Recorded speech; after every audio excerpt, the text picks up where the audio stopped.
Hi hello everyone once again welcome back to Jeff and Jo vlogs. എന്തൊക്കെയുണ്ട് വിശേഷം? എല്ലാവരും സുഖമായിട്ടിരിക്കുകയാണെന്ന് വിശ്വസിക്കുന്നു. അപ്പോൾ ഇന്നത്തെ നമ്മുടെ വീഡിയോ വന്നിട്ട് ഒരു ഡിഫറെൻ്റ് ആയിട്ടുള്ള വീഡിയോ ആണ്. എല്ലാ വീഡിയോസിനും ഞാൻ ഇത് തന്നെയാണ് പറയുന്നത്, ഡിഫറെൻ്റ് ആയിട്ടുള്ള വീഡിയോ എന്ന്.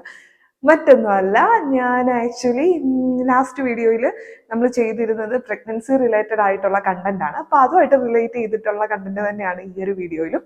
മറ്റൊന്നുമല്ല, ഞാൻ എൻ്റെ ഡെലിവറിക്ക് പോകാനായിട്ടുള്ള ഏകദേശം തയ്യാറെടുപ്പുകളൊക്കെ കഴിഞ്ഞിട്ടുണ്ട്. അപ്പം നമ്മൾ ഹോസ്പിറ്റലിൽ പോകുമ്പോൾ ഡെലിവറിക്ക് പോകുമ്പോൾ എന്തൊക്കെ കാര്യങ്ങളാണ് ലൈക്ക് നമുക്കും കുട്ടിക്കും നമ്മൾ കൂടെ വരുന്നവർക്കും എസെൻഷ്യൽ ആയിട്ട് എടുക്കേണ്ടത് എന്നതിനെ കുറിച്ചിട്ടുള്ള വീഡിയോ ആണ് നമ്മൾ ഇന്ന് ചെയ്യാൻ പോകുന്നത്. പിന്നെ ഞാനിപ്പോൾ ശരിക്കും പറഞ്ഞു കഴിഞ്ഞാൽ 38 വീക്കിലാണ് ഇരിക്കുന്നത്. ഞാനൊരു 35 വീക്ക് ആയപ്പം തന്നെ ബാഗൊക്കെ പാക്ക് ചെയ്ത് സെറ്റ് ആയായിരുന്നു. അതിൻ്റെ ഒരു റീസൺ എന്ന് വെച്ച് കഴിഞ്ഞാൽ നമുക്കൊരു 35 വീക്കൊക്കെ കഴിഞ്ഞ് കഴിഞ്ഞാൽ എപ്പോൾ വേണമെങ്കിലും ചാൻസ് ഓഫ് എന്താ പറയുന്ന ഡെലിവറി അല്ലെങ്കിൽ കൺട്രാക്ഷൻ ഒക്കെ വരാനുള്ള ചാൻസസ് ഭയങ്കര കൂടുതലാണെന്നാണ് നമ്മുടെ ഡോക്ടേഴ്സ് ആയാലും പറയും. നിങ്ങൾ പ്രിപ്പയർ ആയിട്ടിരിക്കണം, എപ്പോൾ വേണമെങ്കിലും ഹോസ്പിറ്റൽ എമർജൻസി വരാൻ ചാൻസ് കാണും. അപ്പം ആ സമയത്ത് നമ്മൾ ഓടിപ്പിടിച്ച് നടന്നു കഴിഞ്ഞിട്ടുണ്ടെങ്കിൽ നമുക്ക് എസെൻഷ്യൽ ആയിട്ടുള്ള ഐറ്റംസ് മേ ബി കിട്ടിയെന്ന് വരത്തില്ല. കുറച്ച് നമ്മൾ എന്താ പറയുക, നമ്മൾ പിന്നെ ഫുൾ ഹോസ്പിറ്റലിലായിരിക്കും. അപ്പം നമ്മുടെ സാധനങ്ങൾ എവിടെയാണ്, കുട്ടിയുടെ സാധനങ്ങൾ എവിടെയാണ്, ഇതൊക്കെ തപ്പിത്തേടി കണ്ടുപിടിക്കേണ്ട ഒരു സിറ്റുവേഷൻ വരും. പിന്നെ മെയിൻ തിങ് എന്ന് വെച്ച് കഴിഞ്ഞിട്ടുണ്ടെങ്കിൽ ആദ്യമായിട്ടൊക്കെ ഇപ്പം കൺസീവ് ആവുന്നവർ, ഇപ്പം എന്നെ പോലെ, അതായത് എൻ്റെ ഫസ്റ്റ് ഡെലിവറിയാണ്. അപ്പൊ സത്യം പറഞ്ഞു കഴിഞ്ഞാൽ നമുക്ക് ഒരു ഐഡിയ ഇല്ല എന്തൊക്കെ വാങ്ങണം, അല്ലെങ്കിൽ എന്താ പറയുന്ന ബേബിക്ക് പ്രത്യേകിച്ച് ന്യൂ ബോൺ ഒരു പുതിയ ആൾ വരുവാണ്. അപ്പൊ ആൾക്ക് എന്തൊക്കെയാണോ വേണ്ടിയത്. പിന്നെ മെയിൻ ആയിട്ട് ഈ ബേബി ഐറ്റംസ് കുറെ സാധനങ്ങളുണ്ട്. അപ്പൊ ഇത് വേണ്ടിയതാണോ വേണ്ടാത്തതാണോ, അങ്ങനെ നമുക്ക് കുറെ കൺഫ്യൂഷൻ വരും. അപ്പൊ ഞാൻ കുറെ റിസർച്ച് ചെയ്തിട്ടാണ് സാധനങ്ങളൊക്കെ വാങ്ങിച്ചിരിക്കുന്നത്. അതായത് എൻ്റെ കുറച്ച് കസിൻസിന്റെ ഒക്കെ ഡെലിവറി റീസെന്റ് ഉണ്ടായിരുന്നു, ഫ്രണ്ട്സിന്റെ ഉണ്ടായിരുന്നു. അപ്പൊ അവരുടെയൊക്കെ എടുത്ത് ചോദിച്ചിട്ട് എസെൻഷ്യൽ ആയിട്ടുള്ള ഐറ്റംസ് മാത്രമാണ് വാങ്ങിച്ചിരിക്കുന്നത്. പിന്നെ അത് മാത്രമല്ല, നമ്മൾ ഡെലിവറി കഴിഞ്ഞ് പിന്നെ വീട്ടിലോട്ട് വന്നാലും ഒരു മാസമൊക്കെ പുറത്തൊക്കെ പോക്കും പുതിയ സാധനങ്ങൾ വാങ്ങിയതൊക്കെ കുറച്ച് ടഫായിരിക്കും. അപ്പം ഞാൻ അതുകൂടെ ഒന്ന് കരുതിയിട്ടാണ് കുറച്ച് ഐറ്റംസ് വാങ്ങിച്ചിരിക്കുന്നത്. അതായത് വന്നു കഴിഞ്ഞ് കഴിയുമ്പോഴും ഉപയോഗിക്കാനായിട്ട് പറ്റുന്ന രീതിയിലാണ് എടുത്തിരിക്കുന്നത്. പിന്നെ ഞാൻ ഈ വീഡിയോ ആക്ച്വലി എൻ്റെ ഡെലിവറി കഴിഞ്ഞിട്ട് അപ്ലോഡ് ചെയ്തുള്ളൂ. അപ്പം എന്തെങ്കിലും ഇതിനകത്ത് വേണ്ടാത്ത ഉണ്ടെങ്കിൽ എനിക്ക് അതുകൂടെ പറയാനായിട്ട് എന്താ പറയുക പറ്റും. ഞാൻ ഉപയോഗിച്ച് നോക്കി എങ്ങനെയുണ്ട്, ഓക്കെ ആണോ എന്നൊക്കെ നോക്കിയിട്ട് നിങ്ങളുടെ അടുത്ത് പറയാനായിട്ട് പറ്റുമല്ലോ. പിന്നെ ഇതിനകത്ത് ഞാൻ ബേബി പ്രോഡക്ട്സ് വാങ്ങിച്ചിരിക്കുന്ന, ബേബി പ്രോഡക്ട്സും എനിക്ക് വേണ്ടി വാങ്ങിച്ചിരിക്കുന്ന എല്ലാ സാധനവും നന്നായിട്ട് വാഷ് ചെയ്തിട്ട് അത് ഞാൻ എന്ത് സൊല്യൂഷനാണ് യൂസ് ചെയ്തതെന്നൊക്കെ വീഡിയോയ്ക്ക് അത് കാണിക്കാം. അപ്പൊ അത് നന്നായിട്ട് നമ്മൾ പലയിടത്തുനിന്നാണ് വാങ്ങിച്ചിരിക്കുന്നത്. ബേബി ഷോപ്പിൽ നിന്ന് വാങ്ങിച്ചിട്ടുണ്ട്, അതും പല ബേബി ഷോപ്പിൽ നിന്ന് വാങ്ങിച്ചിട്ടുണ്ട്. അല്ലാതെ നോർമൽ റീറ്റെയിൽ ഷോപ്പിൽ നിന്ന് വാങ്ങിച്ചതുണ്ട്. Retail shop in the sense normal നമ്മുടെ ഡ്രസ്സൊക്കെ പർച്ചേസ് ചെയ്യുന്ന കടകളിൽ നിന്ന് വാങ്ങിച്ചതുണ്ട്. പിന്നെ അത് കൂടാതെ ഓൺലൈൻ പർച്ചേസ് ചെയ്തിട്ടുണ്ട്. അപ്പൊ നമുക്ക് അറിയത്തില്ല ഇതിന്റെ സോഴ്സ് എങ്ങനെയാണ്, ഇത് പ്രോപ്പർ ആയിട്ടാണോ വാഷ് ചെയ്ത് വന്നിരിക്കുന്നത് ഒന്നും അറിയത്തില്ല. അപ്പൊ എന്ത് വാങ്ങിച്ചാലും നിങ്ങൾ വാഷ് ചെയ്ത് നന്നായിട്ട് അയൺ ചെയ്ത് അങ്ങനെ തന്നെ എടുത്തു വെക്കാനായിട്ട് നോക്കുക. അല്ലാതെ കിട്ടുന്ന പരുവത്ത് വെച്ച് കഴിഞ്ഞാൽ നമുക്ക് ഉറപ്പായിട്ടും പണി കിട്ടും. ന്യൂ ബോണിനൊക്കെ പെട്ടെന്ന് അലർജിക്കൊക്കെ വരാനായിട്ടുള്ള അലർജിക് ഇഷ്യൂ വരാൻ ചാൻസ് ഉണ്ട്. പിന്നെ ഈവൻ നമ്മൾ യൂസ് ചെയ്യുന്ന സാധനവും അതുപോലെ കെയർ ചെയ്തില്ലെങ്കിൽ കുട്ടിയായിട്ട് ഹാൻഡിൽ ചെയ്യുമ്പോൾ അവർക്കും നമുക്കും പ്രശ്നം വരാൻ ചാൻസ് ഉണ്ട്. അപ്പം അതൊക്കെ നമ്മൾ നോക്കി നന്നായിട്ട് വാഷ് ചെയ്ത് ക്ലീൻ ചെയ്ത് ആണ് എടുത്ത് വെച്ചിരിക്കുന്നത്. ഇനി അടുത്തെന്ന് വെച്ച് കഴിഞ്ഞാൽ ഓരോ ഹോസ്പിറ്റല്, ഇപ്പൊ എന്തെന്ന് വെച്ച് കഴിഞ്ഞാൽ എൻ്റെ സ്ഥലം ഇവിടെ ഇടുക്കിയാണ്. അപ്പം നമ്മൾ പോകുന്നൊരു മെറ്റേണിറ്റി മാത്രമുള്ള ഹോസ്പിറ്റലാണ്. അപ്പോൾ അവിടെ വേറെ അധികം ഡിപ്പാർട്ട്മെന്റ്സോ കാര്യങ്ങളോ ഒന്നുമില്ല. പിന്നെ അത് മാത്രമല്ല, എന്താ പറയുന്നത്, അതൊരു കുറച്ചൊരു ഉള്ളിലോട്ടിരിക്കുന്ന സ്ഥലമാണ്. അപ്പം നമുക്ക് അടുത്ത് ഷോപ്പൊന്നും പെട്ടെന്ന് ആക്സസ് ചെയ്യാൻ പറ്റത്തില്ല. പിന്നെ ഇപ്പൊ നമ്മൾ ടൗണിലൊക്കെ ആണെങ്കിൽ കുറച്ചുകൂടി ഈസി ആയിരിക്കും. അപ്പൊ അതുകൊണ്ട് ഞാൻ അതുകൂടെ എൻ്റെ ഹോസ്പിറ്റലിൽ ഡിപ്പെൻഡ് ചെയ്തിട്ട്, പിന്നെ അവിടെ ചിലയിടത്ത് എല്ലാ സാധനങ്ങളും അവൈലബിൾ ആയിരിക്കും. അപ്പൊ അവൈലബിലിറ്റി എല്ലാ കാര്യങ്ങളും ഞാൻ ഡീറ്റെയിൽ ആയിട്ട് ചോദിച്ചിട്ടുണ്ട്. അപ്പൊ അത് നിങ്ങൾ ചെയ്യുക. നിങ്ങൾ എവിടെയാണോ അഡ്മിറ്റ് ആകുന്നത്, ഹോസ്പിറ്റലൊക്കെ മോസ്റ്റ്ലി മിക്കവരും എവിടെയാണോ ആദ്യമേ തൊട്ട് കാണിക്കുന്നത് അവിടെ തന്നെ ആയിരിക്കും ഡെലിവറി പ്രിഫർ ചെയ്യുന്നത്. അതല്ല ഇപ്പം 7th മന്തിലൊക്കെ നമ്മളിപ്പം എന്താ പറയുക, നമ്മുടെ സ്വന്തം വീട്ടിലോട്ടൊക്കെ മാറുമ്പോൾ അത് ഒത്തിരി ലോങ് ഡിസ്റ്റൻസ് ഒക്കെ ആണെങ്കിൽ നമ്മൾ അവിടെ അടുത്തുള്ള ഹോസ്പിറ്റലിലായിരിക്കും കാണിക്കുന്നത്. അപ്പം അവിടെ ഡീറ്റെയിൽ ആയിട്ട് തന്നെ അന്വേഷിക്കുക. അപ്പം അവിടെ ഹെൽപ്പ് ചെയ്യാനായിട്ട് ഒത്തിരി പേര് കാണും. ഇങ്ങനെ നഴ്സിംഗ് സ്റ്റാഫൊക്കെ നമുക്ക് പറഞ്ഞു തരും എന്തൊക്കെയാണ് കരുതേണ്ടത്, ഡെലിവറി ടൈമിങ്ങിൽ എസെൻഷ്യൽ ആയിട്ട് എടുക്കേണ്ട സാധനങ്ങൾ എന്തൊക്കെയാണെന്ന് അവർ നന്നായിട്ട് പറഞ്ഞു തരും. പിന്നെ അത് കൂടാതെ തന്നെ നമുക്ക് എന്തൊക്കെ ഡോക്യുമെന്റ്സ് ആണ് കരുതേണ്ടത്, പ്രത്യേകിച്ച് ഇങ്ങനെ ഇൻഷുറൻസ് അങ്ങനത്തെ കാര്യങ്ങളൊക്കെ ഉള്ളവർക്ക് മസ്റ്റായിട്ട് എന്തൊക്കെ ഡോക്യുമെന്റ്സ് എടുക്കണം അതെല്ലാം പറഞ്ഞു തരുന്നതാണ്. അപ്പം അതൊക്കെ നിങ്ങൾ ഡീറ്റെയിൽ ആയിട്ട് നേരത്തെ തന്നെ എല്ലാ കാര്യങ്ങളും എടുത്തു വെക്കുക. ഇതെല്ലാം ഞാൻ വീഡിയോയ്ക്കകത്ത് കവർ ചെയ്യുന്നുണ്ട്. അപ്പം നിങ്ങൾക്ക് ഉറപ്പായിട്ട് ഈ വീഡിയോ യൂസ്ഫുൾ ആകും. പിന്നെ എനിക്ക് വീണ്ടും പറയാനുള്ള, നിങ്ങൾ എന്താ പറയുന്നത്, എൻ്റെ വീഡിയോ ഇഷ്ടമാവുകയാണെന്നുണ്ടെങ്കിൽ ലൈക്ക് ചെയ്യുക, ഷെയർ ചെയ്യുക, സപ്പോർട്ട് ചെയ്യുക. പിന്നെ നമുക്കിനി അടിപൊളി വിശേഷങ്ങളും പിന്നെ ഈ പറഞ്ഞ പോലെ നല്ല നല്ല വീഡിയോസൊക്കെ ഒരുപാട് ഞാൻ നിങ്ങൾക്ക് എന്താ പറയുക നിങ്ങൾക്ക് കാട്ടിത്തരാം. അപ്പം അതുകൊണ്ട് നിങ്ങൾ മറക്കാണ്ട് സപ്പോർട്ട് ചെയ്യുക. അപ്പം നമുക്ക് let's move into the video. ഞാൻ ആക്ച്വലി എൻ്റെ 35th വീക്കിൻ്റെ സ്കാനിങ് കഴിഞ്ഞ് വന്നിട്ടാണ് നമ്മുടെ മെറ്റേണിറ്റി ബാഗ് പാക്ക് ചെയ്യാനായിട്ട് തുടങ്ങിയത്. കാരണം നമ്മൾ സ്കാനിങ്ങിന് പോകുന്ന സമയത്ത് 35th വീക്കൊക്കെ ആകുമ്പോഴത്തേക്ക് നമുക്ക് ഏകദേശം എക്സാക്റ്റ് ഡേറ്റൊക്കെ പറഞ്ഞു തരുന്നതാണ് ഡോക്ടർ. അപ്പോൾ അതൊക്കെ കഴിഞ്ഞിട്ട് പാക്ക് ചെയ്യാമെന്ന് ഓർത്തിട്ടാണ് ഇരിക്കുന്നത്.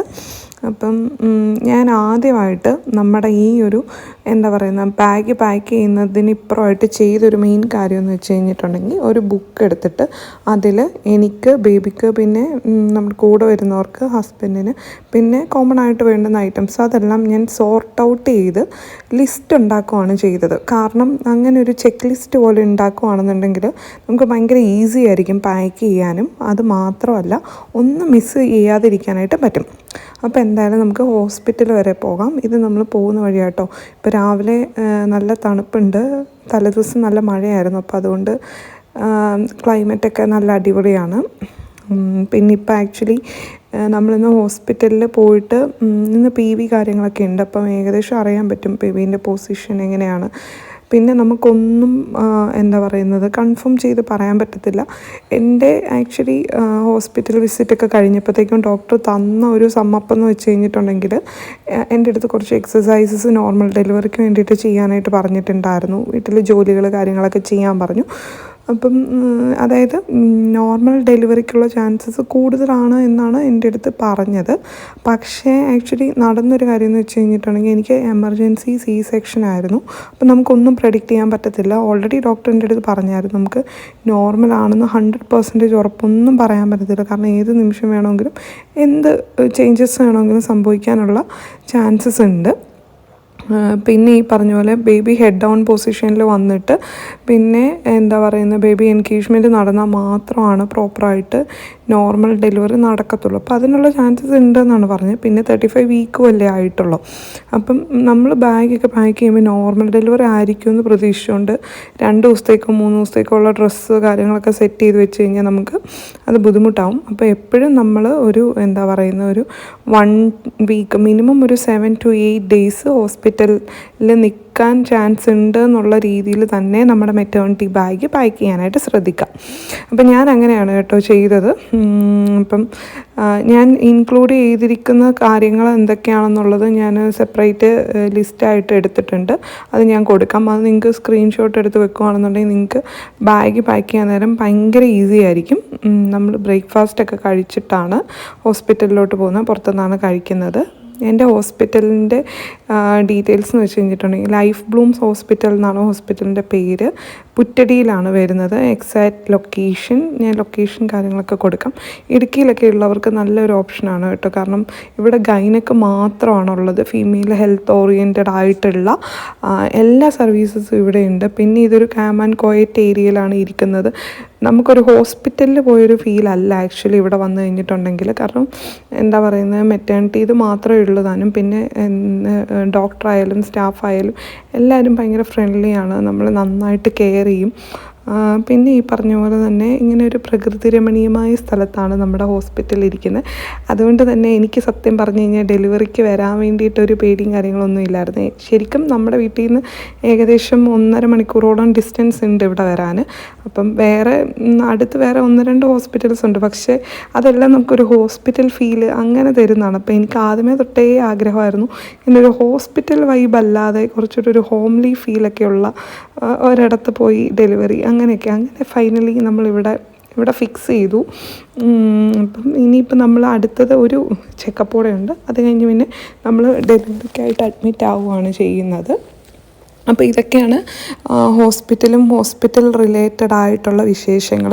അപ്പോൾ നമ്മൾ തിരിച്ച് പോയിട്ട് വീട്ടിൽ ചെന്നിട്ട് ഫസ്റ്റ് ചെയ്ത കാര്യമെന്ന് വെച്ച് കഴിഞ്ഞാൽ ബാഗ് പാക്ക് ചെയ്ത് സെറ്റാക്കുകയാണ് ചെയ്തത്. കാരണം എൻ്റെ അടുത്ത് ഇവിടുന്ന് ഹോസ്പിറ്റലിൽ നിന്ന് എന്തൊക്കെയാണ് മസ്റ്റായിട്ട് എടുക്കേണ്ടതെന്നുള്ള കുറച്ച് കാര്യങ്ങളോട് പറഞ്ഞായിരുന്നു. ഇതാണ് കേട്ടോ നമ്മുടെ എന്താ പറയുന്ന ഇത് ഹോസ്പിറ്റൽ ബാഗ് പാക്ക് ചെയ്ത് കഴിഞ്ഞിട്ടുള്ളത്. ഞാൻ ആക്ച്വലി ഇതിന് വേണ്ടിയിട്ട് തന്നെ ട്രോളി ബാഗിൻ്റെ സെറ്റ് വാങ്ങിച്ചിട്ടുണ്ടായിരുന്നു. അതും ഭയങ്കര യൂസ്ഫുള്ളായി. നമുക്ക് ബേബിക്കും ഹസ്ബൻഡിനും പിന്നെ അതുകൂടാതെ എനിക്കൊക്കെ ഉള്ള സാധനങ്ങൾ എടുത്തു വെക്കാനായിട്ട് ഭയങ്കര ഈസിയായി. ഞാൻ ഇതാണ് കേട്ടോ പറഞ്ഞത്. ബേബിക്ക് വേണ്ടിയിട്ടുള്ള കാര്യങ്ങൾ ഇതേപോലെ സെപ്പറേറ്റ് ആയിട്ട് ഓരോ പേജിലും എഴുതി എത്ര നമ്പേഴ്സ് വേണം അതെല്ലാം എഴുതി വെച്ചിട്ടാണ് ഞാൻ പാക്ക് ചെയ്തത്. അതുകൊണ്ട് എനിക്ക് ഭയങ്കര യൂസ്ഫുള്ളായി. പിന്നെ ഇത് എനിക്ക് വേണ്ടുന്ന സാധനങ്ങളാണ്. അതിനകത്ത് എന്തൊക്കെയാണ് വേണ്ടുന്നതെന്നുള്ള ഐറ്റംസൊക്കെ ഡീറ്റെയിൽ ആയിട്ട് കൊടുത്തിട്ടുണ്ട്.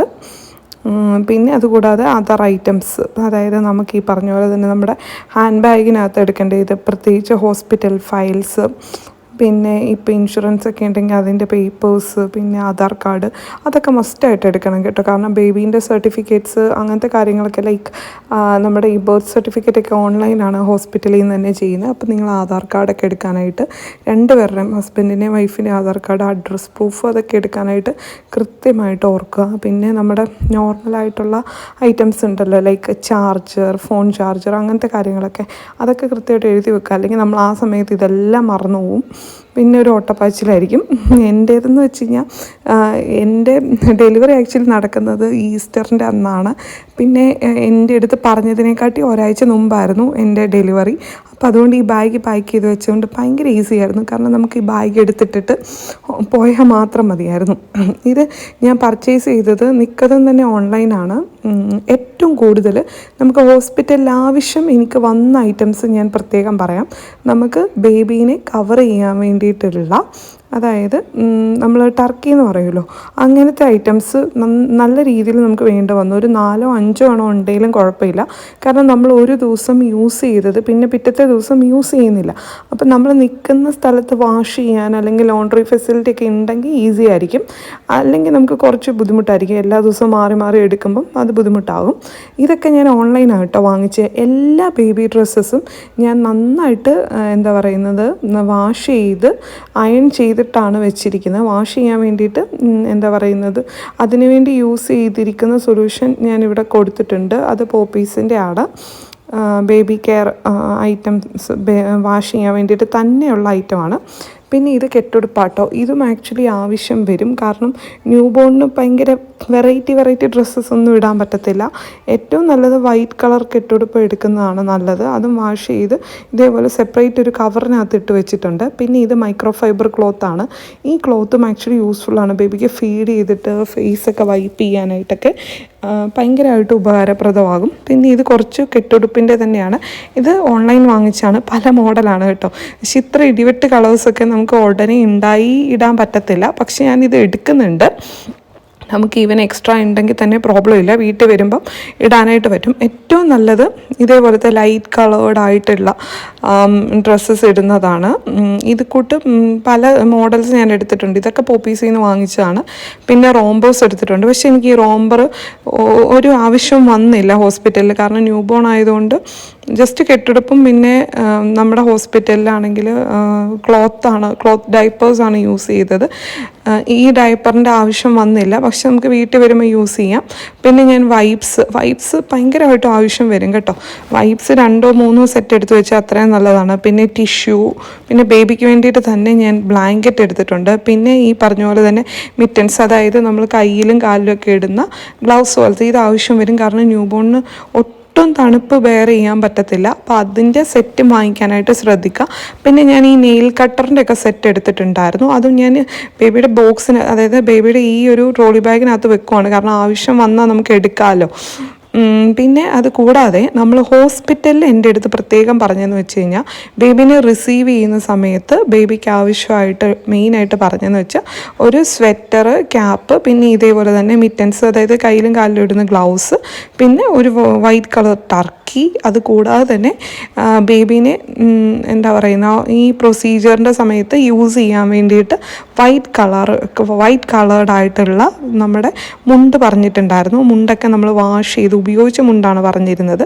വാഷ് ചെയ്ത് ക്ലീൻ ചെയ്ത് എടുത്തു വെച്ചിട്ടുണ്ട്. ഇത് പ്രൊസീജിയറിൻ്റെ സമയത്ത് യൂസ് ചെയ്യാൻ വേണ്ടിയിട്ടാണ്. കാരണം ബേബീനെ തുടച്ചെടുക്കാനായിട്ടും പിന്നെ അതുകൂടാതെ നമുക്ക് ഈ പറഞ്ഞ പോലെ തന്നെ ഒത്തിരി ബ്ലഡ് ഇതൊക്കെ ഉള്ളപ്പം അതൊക്കെ അതിൻ്റെ ആ പ്രൊസീജിയറിൻ്റെ പാർട്ടായിട്ട് യൂസ് ചെയ്യാൻ വേണ്ടിയിട്ടാണ്. ഇതൊക്കെയാണ് മെയിനായിട്ട് വേണ്ടുന്നത്. പിന്നെ ഞാൻ ഇതേപോലെ തന്നെ എന്താ പറയുന്നത് ക്ലോത്ത് എടുത്തിട്ടുണ്ടായിരുന്നു. ഇത് മറ്റേ മുസ്ലിൻ ക്ലോത്താണ്. ഇത് ആക്ച്വലി നമുക്ക് ബേബീനെ തുടയ്ക്കാനായിട്ടൊക്കെ ഉപയോഗിക്കാം. പക്ഷേ എനിക്കിത് ഹോസ്പിറ്റലിൽ നിന്ന് അധികം ആവശ്യം വന്നില്ല. ഇത് ബേബീനെ റാപ്പ് ചെയ്യാനായിട്ടും യൂസ് ചെയ്യാം എന്ന് കണ്ടിട്ടാണ് ഞാനത് വാങ്ങിച്ചത്. പക്ഷെ അതെനിക്ക് ഒട്ടും ആവശ്യം വന്നില്ല. പിന്നെ നിങ്ങൾ മറക്കാതെ വാങ്ങേണ്ട സാധനമാണ് നമ്മുടെ മറ്റേ വാട്ടർ അബ്സോർബിങ് ആയിട്ടുള്ള ഷീറ്റുകൾ ഉണ്ടല്ലോ. അതായത് ബെഡിൽ ഇടുന്ന ടൈപ്പ് ഷീറ്റാണ്. പക്ഷേ ആ ഷീറ്റിൻ്റെ പല മോഡൽസ് അവൈലബിൾ ആണ്. അത് നമ്മൾ ബേബീനെ റാപ്പ് ചെയ്യുന്ന സമയത്ത് അതിനകത്ത് ഒരു പീസ് വെച്ചിട്ട് റാപ്പ് ചെയ്യാനായിട്ട് പറ്റുവേ. പിന്നെ അത് കൂടാതെ ആ എടുത്ത സെയിം ക്ലോത്ത് തന്നെ നന്നായിട്ട് നമ്മൾ ഡെറ്റോളിൻ്റെ അകത്ത് വാഷ് ചെയ്തെടുക്കാനായിട്ട് ശ്രദ്ധിക്കുക. കാരണം നമുക്ക് ഈ സി സെക്ഷൻ ഡെലിവറി ആണെന്നുണ്ടെങ്കിൽ, സി സെക്ഷൻ അല്ലാത്ത ഡെലിവറി ആണെന്നുണ്ടെങ്കിൽ പോലും നമ്മളൊരു 2 ദിവസമൊക്കെ കഴിഞ്ഞ് കഴിയുമ്പോഴത്തേക്കും നമ്മുടെ ആ ഒരു ഏരിയയിൽ മെഡിസിൻ അപ്ലൈ ചെയ്യാനായിട്ട് വരും. പിന്നെ നമ്മുടെ കുളി കാര്യങ്ങളൊക്കെ തുടങ്ങിക്കഴിയുമ്പോൾ, അതായത് ഹോസ്പിറ്റലിൽ നിന്നുള്ള ബാത്തിങ് ഒക്കെ കഴിഞ്ഞ് കഴിയുമ്പോഴത്തേക്കും വൈപ്പ് ചെയ്യാൻ വേണ്ടിയിട്ട് നന്നായിട്ട് ക്ലീൻ ആയിട്ടുള്ള കട്ടിയില്ലാത്ത ക്ലോത്ത് വേണം. അപ്പോൾ അതിനായിട്ട് നമുക്ക് ആ ഒരു ക്ലോത്ത് യൂസ് ചെയ്യാം. പിന്നെ ഈ ഡയപ്പേഴ്സ് ആക്ച്വലി യൂസ്ഫുൾ ആണ് കേട്ടോ. ഇത് ഞാൻ ഓൺലൈൻ കണ്ടിട്ട് വാങ്ങിച്ചതാണ്. പക്ഷേ നമ്മൾ ഹോസ്പിറ്റലിലൊന്നും കൊണ്ടുപോകുന്നില്ല. ഞങ്ങളിവിടെ വീട്ടിൽ വന്നിട്ട് 1-2 ദിവസം യൂസ് ചെയ്ത് കുഴപ്പമില്ല, നന്നായിട്ടുണ്ട്. പിന്നെ ഇനി ഇത് എനിക്ക് വേണ്ടിയിട്ട് വാങ്ങിച്ചതാണ്. എനിക്ക് ഹോസ്പിറ്റലിൽ നിന്ന് അവർ ഒരു ലിസ്റ്റ് പോലെ പറഞ്ഞിട്ടുണ്ടായിരുന്നു. അപ്പം ഞാൻ ഓൾറെഡി ഈ പാൻറ്റി ലൈനേഴ്സ് എടുത്തിട്ടുണ്ട്. പക്ഷേ ഇതെനിക്കധികം ആവശ്യം വന്നില്ല. മെയിനായിട്ട് വേണ്ടതെന്ന് വെച്ച് കഴിഞ്ഞിട്ടുണ്ടെങ്കിൽ നോർമൽ നമ്മുടെ സാനിറ്ററി പാഡാണ്. അത് എക്സ്ട്രാ ലാർജ് സൈസിൽ എടുക്കാനായിട്ട് ശ്രദ്ധിക്കുക. കാരണം നമുക്ക് നന്നായിട്ട് ബ്ലഡ് ലോസ് കാര്യങ്ങളൊക്കെ വരും. ഈ എന്താ പറയുന്നത്, നമ്മുടെ ഈ ഒരു പ്രൊസീജിയറിൻ്റെ സമയത്ത് തന്നെ അവർ പറയുന്നുണ്ട് നമ്മൾ എക്സ്ട്രാ ലാർജ് പാഡ് എടുക്കണമെന്നുള്ളത്. പിന്നെ അത് കൂടാതെ തന്നെ നമുക്കിപ്പോൾ മിൽക്ക് പ്രൊഡക്ഷനൊക്കെ കൂടുതലാണെന്നുണ്ടെങ്കിൽ നമുക്ക് ലീക്കേജ് കാര്യങ്ങളൊക്കെ വരാൻ ചാൻസ് ഉണ്ട്. അപ്പം അതിന് വേണ്ടിയിട്ട് ബ്രസ്റ്റ് പാഡ്സ് എടുത്തിട്ടുണ്ട്. ഇതെല്ലാം ഓൺലൈൻ കിട്ടും. ഞാൻ ഇതിൻ്റെ എല്ലാം ലിങ്ക് കൊടുക്കാം. പിന്നെ അതേപോലെ തന്നെ ആവശ്യമുള്ളതാണ് നിപ്പിൾ ഷീൽഡ്. ഇതിപ്പോൾ നിങ്ങളൊരു ന്യൂ മോം ആണെന്നുണ്ടെങ്കിൽ മസ്റ്റായിട്ട് നിപ്പിൾ ഷീൽഡ് എടുക്കുക. കാരണം നമുക്ക് ഫീഡ് ചെയ്യാനായിട്ട് ഒരു ഐഡിയയും കാണത്തില്ല. പിന്നെ അത് മാത്രമല്ല നിപ്പിൾ ക്രാക്സ് ഒക്കെ വരാനായിട്ടുള്ള ചാൻസസ് ഭയങ്കര കൂടുതലാണ്. പിന്നെ അത് ഭയങ്കര സ്വെല്ലിങ് ആകും, ഭയങ്കര വേദന, പെയിൻഫുള്ളൊക്കെ ആയിരിക്കും. അപ്പോൾ ഈ നിപ്പിൾ ഷീൽഡ് ഉണ്ടെങ്കിൽ ഭയങ്കര യൂസ്ഫുൾ ആയിരിക്കും. അത് നമുക്ക് മിക്കപ്പോഴും ഫാർമസിയിലൊന്നും കിട്ടണമെന്ന് നിർബന്ധമില്ല. അപ്പോൾ അത് ഓൺലൈനാണ് ഞാൻ നോക്കിയിട്ട് അവൈലബിൾ ആയിട്ട് കണ്ടത്. അപ്പോൾ അതുകൊണ്ട് ഞാൻ അതും പർച്ചേസ് ചെയ്തിട്ടുണ്ടായിരുന്നു. പിന്നെ അത് കൂടാതെ തന്നെ ബ്രസ്റ്റ് പമ്പ്, ഇത് ഞാൻ ആക്ച്വലി വാങ്ങിച്ചില്ല. പക്ഷേ ബ്രസ്റ്റ് പമ്പ് ആക്ച്വലി യൂസ്ഫുള്ളായിട്ട് എനിക്ക് തോന്നി. കാരണം നമുക്ക് ഫീഡിങ് ഇഷ്യൂ ഉണ്ടെങ്കിൽ ബ്രസ്റ്റ് പമ്പ് ആക്ച്വലി ഹെൽപ്ഫുള്ളാണ്. ഞാൻ വീട്ടിൽ വന്നു കഴിഞ്ഞിട്ടാണ് പമ്പ് യൂസ് ചെയ്യാൻ തുടങ്ങിയത്. ഭയങ്കര ഉപകാരപ്രദമായിട്ട് തോന്നുന്നുണ്ട്. പിന്നെ കുറച്ച് എക്സ്ട്രാ ഐറ്റംസ് കൂടെ എടുത്തിട്ടുണ്ട്. പിന്നെ അതുകൂടാതെ ആവശ്യം വന്നതാണ് നമ്മുടെ മെറ്റേണിറ്റി ബെൽറ്റ്. അത് ഞാൻ ഓൺലൈൻ വാങ്ങിച്ചതാണ്. പക്ഷേ എൻ്റെ ഹോസ്പിറ്റലിൽ ആക്ച്വലി അവർ തുണി വെച്ച് തന്നെ കെട്ടിത്തരുന്നുണ്ടായിരുന്നു. സി സെക്ഷൻ ഡെലിവറി ഒക്കെ ആണെങ്കിൽ മസ്റ്റായിട്ട് കെട്ടണം. അല്ലെങ്കിൽ നമ്മുടെ ഈ ഒരു വയറൊക്കെ ചാടി നിൽക്കുന്നൊക്കെ ഒതുങ്ങി ഷേപ്പ് ആകാനായിട്ട് പിന്നെ ഒരു സപ്പോർട്ടൊക്കെയാണ്. പിന്നെ ഇത് എക്സ്ട്രാ ഐറ്റംസാണ്. ഇതെന്തായാലും നമ്മൾ എടുക്കേണ്ടതാണ്. ഫ്ലാസ്ക് 1-2 ഫ്ലാസ്ക് എടുക്കുകയാണെങ്കിൽ നല്ലതാണ്. വാട്ടർ ബോട്ടിൽ, ഗ്ലാസ്, പ്ലേറ്റുകൾ. നമ്മൾ ഈ സ്റ്റീലിൻ്റെ ഐറ്റം എടുത്തത്. കാരണം കുറച്ച് ഹാൻഡിൽ ചെയ്യാൻ ഈസിയാണ്. പിന്നെ നമ്മൾ കുറച്ച് ഷുഗർ അങ്ങനത്തെ കാര്യങ്ങളൊക്കെ എടുത്തിട്ടുണ്ട്. പിന്നെ അതേപോലെ തന്നെയാണ് ഒരു നൈഫ് എടുക്കുന്നത് നല്ലതാണ്. സിസേഴ്സ് യൂസ്ഫുള്ളാണ്. പിന്നെ ഇതേപോലെ തന്നെ കാസറോള്, ഇങ്ങനത്തെ കാര്യങ്ങളൊക്കെ എടുക്കാനായിട്ട് ശ്രദ്ധിക്കുക. പിന്നെ കുറച്ച് എക്സ്ട്രാ കവേഴ്സും എടുക്കാനായിട്ട് ശ്രദ്ധിക്കുക. ഞാൻ ബേസിക്കായിട്ട് വേണ്ടുന്ന എല്ലാ കാര്യങ്ങളും കവർ ചെയ്തിട്ടുണ്ട് എന്ന് വിശ്വസിക്കുന്നു. പിന്നെ നിങ്ങൾക്ക് എന്തെങ്കിലും ഡൗട്ട് ഉണ്ടെങ്കിൽ ജസ്റ്റ് കമൻറ്റ് ഇടാവുന്നതാണ്. അപ്പോൾ ഞാൻ കമൻറ്റിന് റിപ്ലൈ തരാനായിട്ടും ഒക്കെ പറ്റുന്നതാണ്. അതുകൂടാതെ തന്നെ ഫ്രണ്ട് ഓപ്പൺ നൈറ്റീസ് എടുക്കാനായിട്ട് ശ്രദ്ധിക്കുക. അതൊരു 6 ഉണ്ടെങ്കിൽ ഭയങ്കര യൂസ്ഫുൾ ആയിരിക്കും. പിന്നെ അത് കൂടാതെ നമ്മുടെ ലോഞ്ച് വെയർസ്, പിന്നെ ബെഡ്ഷീറ്റ്സ്, ഇങ്ങനത്തെ കാര്യങ്ങളൊക്കെ ഇതെല്ലാം ഞാൻ ആ ചെക്ക് ലിസ്റ്റിനകത്ത് കൊടുക്കുന്നുണ്ട്. പിന്നെ നമുക്ക് ഹോസ്പിറ്റലിൽ നിന്ന് തിരിച്ചു വരുമ്പോൾ ഇട്ടിട്ട് വരാനുള്ള ഡ്രസ്സ്, ബെഡ്ഷീറ്റ്സ്, ഇങ്ങനത്തെ കാര്യങ്ങളൊക്കെയും കൂടെ കൺസിഡർ ചെയ്യാനായിട്ട് പ്രത്യേകം ശ്രദ്ധിക്കുക. പിന്നെ നമ്മൾ തുകർത്ത് നമുക്ക് കുളിച്ച് കഴിഞ്ഞിട്ട് യൂസ് ചെയ്യാൻ വേണ്ടിയിട്ടുള്ളത്, അതൊക്കെ 3-4 എടുക്കുന്നത് ഭയങ്കര യൂസ്ഫുൾ ആയിരിക്കും. ഇത്രയൊക്കെയാണ് നമുക്ക് മെയിനായിട്ട് വേണ്ടുന്നത്. ഞാൻ അത്യാവശ്യം വേണ്ടുന്ന എല്ലാ കാര്യങ്ങളും തന്നെ ഇൻക്ലൂഡ് ചെയ്തിട്ടുണ്ട്. പിന്നെ ഹോസ്പിറ്റലിൽ ചെന്നപ്പോൾ ഇതെല്ലാം യൂസ് ചെയ്തപ്പോൾ ആയാലും എനിക്ക് വലിയ ബുദ്ധിമുട്ടായിട്ട് തോന്നിയില്ല. ഒന്നും കൂടുതലായിട്ടും തോന്നിയില്ല, പിന്നെ ഒന്നും തന്നെ എടുക്കാത്തതായിട്ടും തോന്നിയിട്ടില്ല. ഇനി അടുത്തതായിട്ട് നമ്മൾ കുറച്ച് എക്സ്ട്രാ ഐറ്റംസ് എടുത്തിട്ടുണ്ട്. ഫ്ലാസ്ക്, വാട്ടർ ബോട്ടിൽ, ഗ്ലാസ്സുകൾ, പിന്നെ ക്ലിപ്സ്, ഡ്രസ്സിൽ ഇടാനുള്ള clips, Dettol, hand wash, Pril, soap powder, shampoo, പിന്നെ അത് കൂടാതെ വാഷിംഗ് സോപ്പ്, ഇതൊക്കെ എടുക്കാനായിട്ട് ശ്രദ്ധിക്കുക. നമ്മളത് കൂടാതെ എക്സ്ട്രാ കുറച്ച് ടീ പൗഡർ, മിൽക്ക് പൗഡർ, ഇതൊക്കെ എടുത്തിട്ടുണ്ട്. ഇതൊക്കെ നമുക്ക് ഭയങ്കര യൂസ്ഫുള്ളായി. കാരണം നമുക്ക് അവിടെ ഹോസ്പിറ്റലിൽ ഈ പറഞ്ഞ പോലെ തന്നെ ഇടസമയത്തൊക്കെ നമുക്ക് എന്തെങ്കിലുമൊക്കെ ഇങ്ങനെ കട്ടൻ ചായയൊക്കെ കുടിക്കാൻ തോന്നുന്നുണ്ടെങ്കിൽ അതൊക്കെ പ്രിപ്പയർ ചെയ്യാനായിട്ട് ഭയങ്കര യൂസ്ഫുള്ളായിരുന്നു. പിന്നെ ഇതിനോടൊപ്പം തന്നെ നമ്മൾ കാസ്ട്രോൾ എടുത്തിട്ടുണ്ട്. കാരണം 2 ദിവസം കഴിഞ്ഞ് നമുക്ക് പ്രൊസീജിയർ കഴിഞ്ഞ് 2 ഡേയ്സ് കഴിഞ്ഞ് ഫുഡ് കഴിക്കാൻ പറ്റത്തുള്ളൂ. അപ്പോൾ സെമി സോളിഡ് ഫുഡിലാണ് സ്റ്റാർട്ട് ചെയ്യുന്നത്. അതിപ്പോൾ ഞുറുക്ക് ഗോതമ്പ് അല്ലെങ്കിൽ ഞുറുക്കരി കഞ്ഞിയാണ്. അപ്പോൾ അതൊക്കെ ഹോട്ട് ഫോമിൽ കഴിക്കണമെങ്കിൽ കാസ്ട്രോൾ എടുക്കുന്നത് യൂസ്ഫുൾ ആയിരിക്കും. പിന്നെ ബക്കറ്റ്, കപ്പ്, ഇങ്ങനത്തെ സാധനങ്ങളൊക്കെയും കൂടെ ഇൻക്ലൂഡ് ചെയ്യാനായിട്ട് ശ്രദ്ധിക്കുക. അപ്പൊ നിങ്ങൾക്ക് ഇന്നത്തെ നമ്മുടെ ഈ കുട്ടിയല്ല, കുറച്ച് ലെങ്തി ആയിപ്പോയി. ആ വീഡിയോ നിങ്ങൾക്ക് ഇഷ്ടമായെന്ന് വിശ്വസിക്കുന്നു. അപ്പൊ നിങ്ങൾ ലൈക്ക് ചെയ്യുക, ഷെയർ ചെയ്യുക, സപ്പോർട്ട് ചെയ്യുക. എനിക്ക് വേണ്ടിയിട്ടും ബേബിക്ക് വേണ്ടിയിട്ടും പ്രാർത്ഥിക്കുക. പിന്നെ അത് മാത്രമല്ല, ഈ പറഞ്ഞ പോലെ തന്നെ നിങ്ങൾക്ക് എന്തൊക്കെ കണ്ടന്റുകളാണ് വേണ്ടുന്നതെന്നുള്ള കാര്യങ്ങളൊക്കെ കമന്റിനകത്തൂടെ ഇടാനായിട്ട് നോക്കുക. ഞാൻ ഇനി പോസ്റ്റ്മോർട്ടം റിലേറ്റഡ് ആയിട്ടുള്ള കണ്ടന്റുകളും ഇടാനായിട്ട് ട്രൈ ചെയ്യാം. അത് ഒത്തിരി പേർക്ക് ഉപകാരപ്രദമാകുമെന്ന് വിശ്വസിക്കുന്നു. പിന്നെ അത് മാത്രമല്ല, നിങ്ങൾക്ക് എന്തെങ്കിലും സജഷൻസ് ഒക്കെ പറയാനുണ്ടെങ്കിൽ അത് നിങ്ങൾ കമന്റിൽ കൂടെ അറിയിക്കുക. കാരണം ഞാൻ എല്ലാ കമന്റിനും റെസ്പോണ്ട് ചെയ്യുന്നുണ്ട്. കാരണം നമുക്ക് കുറച്ച് ലിമിറ്റഡ് ഫാമിലി മെമ്പേഴ്സ് ആണ് ഇപ്പൊ എൻ്റെ ഈ ജെഫ് ആൻഡ് ജോ വ്ലോഗ്സ് കണ്ടുകൊണ്ടിരിക്കുന്നത്. അപ്പൊ അതുകൊണ്ട് തന്നെ എനിക്ക് നിങ്ങളുമായിട്ട് കമ്മ്യൂണിക്കേറ്റ് ചെയ്യാനും എല്ലാം വളരെ ഈസിയാണ്. അപ്പൊ ഇത്രയൊക്കെ ഉള്ളൂ. അടുത്ത വീഡിയോയിലൂടെ കാണുന്നവരെ, ദിസ് ഇസ് ജെഫ്രിയ signing out from this video.